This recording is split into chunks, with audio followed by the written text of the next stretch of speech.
मिरजेत गोळीबार करणाऱ्या गणेश कलगुडगीला पोलिसांनी बेड्या ठोकल्या आहेत। न्यायालयाने 26 तारखेपर्यंत पोलीस कोठडी दिली आहे।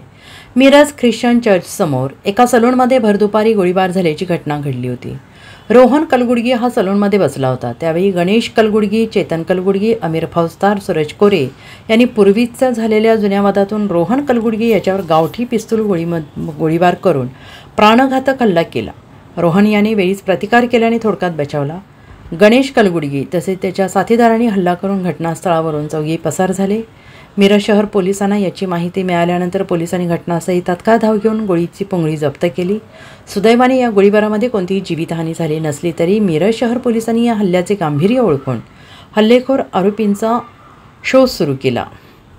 मिरज शहर पोलिसात चौघांवर गुन्हा दाखल झाला असून गणेश कलगुडगी याचा रात्री उशिरापर्यंत शोध घेऊन पोलिसांनी त्याला बेड्या ठोकल्या आहेत। आज गणेश कलगुडगी याला न्यायालयात हजर केलं असता न्यायालयीन दिनांक 26 जूनपर्यंत पोलीस कोठडी सुनावली आहे। Bureau report SBN Marathi, Miraj.